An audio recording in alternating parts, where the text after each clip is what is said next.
सबसे पहले आपको बताऊं कि आवास का चयन प्रधान नहीं करता है। प्रधानमंत्री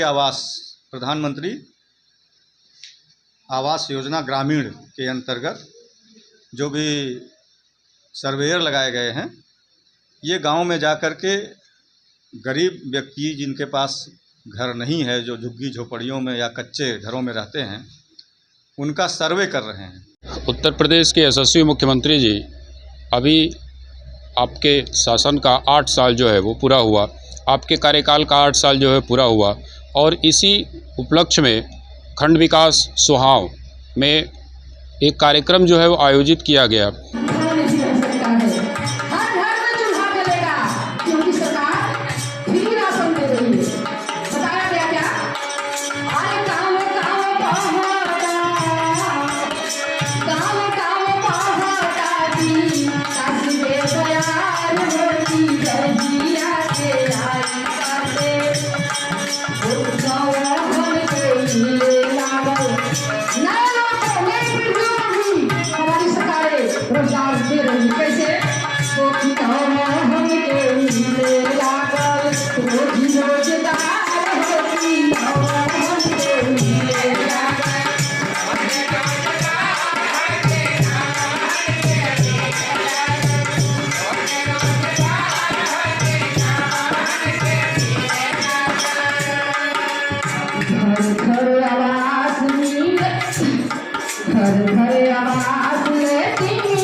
क्या दे रही है?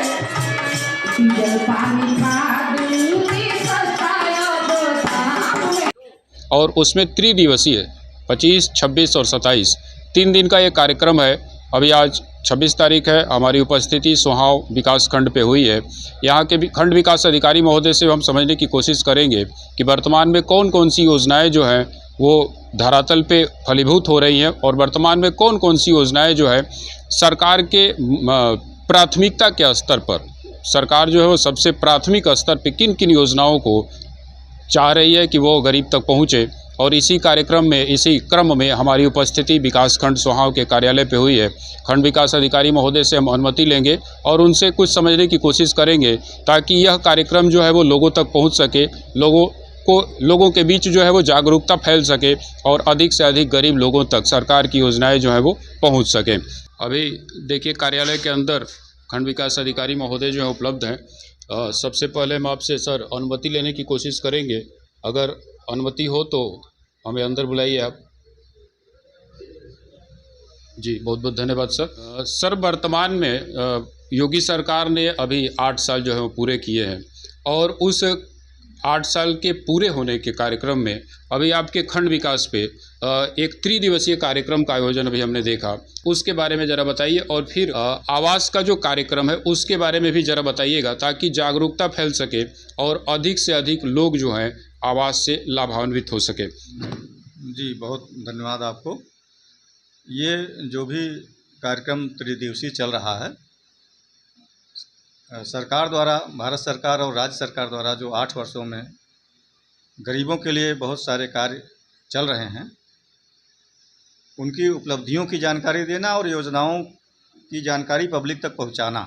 जैसे आवास का इस समय चल रहा है, प्रधानमंत्री आवास योजना ग्रामीण के अंतर्गत जो भी सर्वेयर लगाए गए हैं, ये गांव में जा कर के गरीब व्यक्ति जिनके पास घर नहीं है, जो झुग्गी झोपड़ियों में या कच्चे घरों में रहते हैं, उनका सर्वे कर रहे हैं और सर्वे करके ब्लॉक में दे रहे हैं, वो उनको आवास दिया जाएगा। ये कार्यक्रम बहुत ही आवश्यक है, बढ़िया है, बेघरों को आवास मिलेगा। और इसी में एक सेल्फ सर्वे वाला सर स्कीम सरकार ने एक बहुत अच्छी उसमें ऑप्शन दिया हुआ है कि अगर कोई सरकारी कर्मचारी वहाँ पे नहीं पहुँच पाता है उनके घर या किसी भी कारणवश से, तो सेल्फ सर्वे वाला जो ऑप्शन है सर उसके बारे में जरा बताइए। नहीं, उसमें यह है कि जैसे व्यक्ति जो गए हैं, हमारे सर्वेयर नियुक्त हैं जो कर रहे हैं, उसके अलावा अगर वो नहीं सर्वे कर पा रहे हैं, अगर वो व्यक्ति खुद चाहता है कि हम पात्र हैं और हम कर दे रहे हैं, तो उसको सरकार ने ये ऑप्शन दिया है, वो अपना सेल्फ सर्वे भी कर सकता है। और जो भी सर्वे कर रहे हैं, बाद में इसमें जो है जांच होगी इसकी, अगर वो पात्र हैं तो उनको दिया जाएगा, चाहे सेल्फ सर्वे हो चाहे ऑपरेटर द्वारा सर्वे हो, वो सबका जो है तो ठीक है। एक ये जरा बताइए सर कि अगर मान लीजिए सेल्फ सर्वे वो कर रहा है, फिर वो कैसे जानेगा कि हमारा चयन हो गया है? वो चयन की सूची यहाँ से फिर जारी की जाएगी कि कौन उसमें पात्र अपात्र की सूची फिर बाद में जब जांच पूरी हो जाएगी तो जारी होगी ब्लॉक पर, उसका हाँ ब्लॉक से जारी होगी और गांव में भी उसकी सूची दी जाएगी, उसका पंचायत भवन पर लिखा जाएगा, ये सारी चीज़ें होंगी। ये थे हमारे साथ खंड विकास अधिकारी महोदय सुहाव सर, बहुत बहुत धन्यवाद, आपने हमको समय दिया। सरकार की योजनाओं को धरातल पर ले जाने के लिए अगर कहा जाए तो सबसे ज़्यादा योगदान जो है वो ग्राम प्रधान जी लोगों का होता है। हमारे साथ इस खंड विकास के एक ग्राम के ग्राम प्रधान जी भी जुड़ेंगे। आपसे हम सर समझने की कोशिश करेंगे कि जब आवास का चयन आप लोग करते हैं तो उसमें कौन कौन सी परेशानियां आ रही हैं। सबसे पहले आपको बताऊं कि आवास का चयन प्रधान नहीं करता है। आवास का चयन विकास खंड से होता है और खंड विकास अधिकारी के द्वारा जो है कि सर्वेयर लगाए गए हुए हैं, सर्वे कर रहे हैं। और सरकार की जो मंशा है कि सर्वेयर के अलावे जो आपने सेल्फ की बात की है, मैं सरकार को बधाई देना चाहता हूं कि एक विकल्प के रूप में सेल्फ का भी जो ऑप्शन रखा हुआ है, उससे जो लोग जुड़े हुए हैं वो अपना जो है कि अगर पात्र समझ रहे कि हम पात्र हैं तो अपना एक मोबाइल से अपना सेल्फ कर रहे हैं। जिसमें एक दिन सीडीओ साहब ने समाचार पत्रों के द्वारा कहा था कि जो सेल्फ भी फ़ोटो आए हुए हैं उसका भी हम सत्यापन कराएंगे, अगर वह सही है तो उनको आवास दिए जाएंगे। इसलिए भारत सरकार की एक अच्छी पहल है कि एक सरकार तंत्र के द्वारा भी सर्वे करा रही है और एक आम पब्लिक को भी ये ऑप्शन दी हुई है, इसलिए ये बहुत ही अच्छी बात है।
आप लोग जानते ही होंगे, हर गांव में समूह के माध्यम से महिलाएं अपने आप को सशक्त कर रही हैं, सामाजिक रूप से, आर्थिक रूप से। जहां पे समूह कम है, मैं चाहूँगा कि जो महिलाएं समूह से जुड़ी हुई हैं वो अन्य लोगों को प्रेरित करें ताकि ज़्यादा से ज़्यादा महिलाएं इसमें जुड़कर इस योजना का लाभ उठा सकें। जैसे समूह गठन में महिलाएं जानती होंगी कि एक समूह में 10 से 20 महिलाएं सम्मिलित होती हैं। ये जिनका कि आर्थिक और सामाजिक स्तर सेम हो, एक जैसा हो, ताकि समूह में कोई दुराव न हो, कोई आगे चलकर विघटन न हो, आपसी सामंजस्य उनके बीच में स्थापित रहे। इस प्रकार से एक समूह का गठन किया जाता है, जो कि आमतौर पर सीआरपी, आईसीआरपी जो टीम गठित होती है वो गांव-गांव जाकर लोग जाने समझे। हम बताना चाहेंगे कि ये जो हमारा विकास खंड है ये एक आकांक्षात्मक विकास खंड है। इंग्लिश में इसको बोलते हैं एक्सप्रेशनल ब्लॉक और हिंदी में आकांक्षी विकास खंड। आकांक्षी इस मायने में हमारा विकास खंड कुछ मानकों में पिछड़ गया है, जिसको विकास के पथ पर ले जाने के लिए सभी विभाग अपना प्रयास कर रहे हैं। आकांक्षात्मक विकास खंड से संबंधित 50 इंडिकेटर को बनाया गया है, जिसपे नियमित मॉनिटरिंग होती रहती है। इसमें 16 विभाग हैं और 16 विभागों के द्वारा 50 इंडिकेटर तय किए गए हैं, जिसमें हमेशा हर माह इसकी समीक्षा होती रहती है और उसमें विकास के लिए सभी विभाग के जो भी नोडल लोग हैं सभी लोग प्रयास कर रहे हैं कि हम लोग अच्छे प्रदर्शन करते हुए आकांक्षी विकास खंड से ऊपर विकसित विकास खंड की तरफ हम लोग अग्रसर हों। एनआरएलएम से संबंधित राष्ट्रीय ग्रामीण आजीविका मिशन जो महिलाओं के रोजगार देने के लिए होता है, उसके विषय में विस्तृत जानकारी दिया। और कृषि विभाग के सहायक विकास अधिकारी कृषि, आपने किसान सम्मान निधि और अन्य जो भी कृषि विभाग से योजनाएं होती है उसके विषय में जानकारी दिया। और अभी सीएम फेलो साहब, आपने आकांक्षी ब्लॉक होने के नाते आपकी यहाँ पर नियुक्ति दी है। ये ब्लॉक पिछड़ा वर्ग में आता है, जिसके कारण आपका स्पेशल रूप से यहाँ पर पोस्टिंग है। इसलिए है कि ये यहाँ के विकास के लिए क्या क्या किया जा रहा है उसके विषय में जानकारी रखते हैं। और जो भी 5 साल में या 8 साल में सरकार द्वारा जो भी इस क्षेत्र में विकास किया गया उसके विषय में कल शासन स्तर से या पार्टी स्तर से लोग आए थे और काफ़ी जानकारियां दिया। और कल भी ये कार्यक्रम इसी प्रकार से अच्छे ढंग से चलेगा। इसमें आप लोग अपने गांव में जहाँ तक पहुँचे इसका प्रचार प्रसार करें, जिससे कि कल ज़्यादा से ज़्यादा लोग आएँ और इसकी विभिन्न विषयों की जानकारी लें। और एक बहुत ही महत्वपूर्ण जो इस समय योजना का संचालन हो रहा है उसके विषय में बताना बहुत ही आवश्यक है। जैसा कि आप लोगों को मालूम है कि इस समय भारत सरकार द्वारा प्रधानमंत्री आवास योजना का कार्यक्रम चल रहा है, हर गांव में चल रहा है। तो बताना चाहेंगे कि इसमें आप सबके अगल बगल या गांव में जिसको आप भली भांति जानते हो कि ये व्यक्ति गरीब है, आवास नहीं बना सकता है और इसके पास कच्चा घर है, झुग्गी झोपड़ी है, तो उनका जो है इस समय हर गांव में सर्वेयर नियुक्त हुए हैं। पंचायत सेक्रेटरी कहीं लगे हैं, कहीं जो है लेखपाल लोग लगे हैं, कहीं नलकूप चालक लगे हैं। ये सब सर्वे कर रहे हैं। अगर वो हो सकता है कि किसी गरीब आदमी का सर्वे ना कर पाए हों, आप लोगों की जानकारी में हो, व्यक्ति छूटा हुआ हो, तो हम बताना चाहेंगे कि वो सेल्फ सर्वे के भी कर सकते हैं। तो सेल्फ सर्वे के विषय में हमारे पंचायत सहायक लोग, रोजगार सेवक हैं, सफाई कर्मी उस गाँव में नियुक्त हैं, इनके माध्यम से उस गरीब आदमी का सेल्फ सर्वे करवा दीजिए। सेल्फ सर्वे करके अपलोड करा देंगे तो भी उनको आवास मिल जाएगा और आप उस गरीब व्यक्ति का एक उपकार भी कर देंगे। ये बहुत ही महत्वपूर्ण योजना है। आप लोग हमारी बातें जहाँ तक पहुँचे आप लोग पहुँचाने का कार्य करेंगे। ये सर्वे का कार्य केवल 30-31 तक ही चलेगा, इसके बाद जो है कोई मीटिंग नहीं होगी। तो ये जो वर्तमान में आज मीटिंग हो रही है बहुत ही महत्वपूर्ण है। कि इस सब के विषय में जानकारी दिया जाए और मनरेगा के विषय में जैसे हमारे रोजगार सेवक भी यहाँ आए और समस्त जो भी गांव में आप लोग रोजगार सेवकों से हम निर्देश देना चाहेंगे ज़्यादा लोगों को रोजगार मिले, क्योंकि ये रोजगार परक योजना है। मनरेगा एक ऐसी योजना है जो कि किसी भी जॉब कार्ड धारक को कार्य देने के लिए चलाई जा रही है। तो अगर कोई कार्य मांगता है, आवेदन करता है, तो उसको 15 दिन के अंदर आप अवश्य ही कार्य उपलब्ध कराएं, जिससे कि बेरोजगारी की समस्या न रहे। और महिलाओं के लिए जो भी योजना चल रही है आप लोग जानते ही हैं, राष्ट्रीय ग्रामीण आजीविका मिशन, जैसा आज साहब ने भी बताया भी।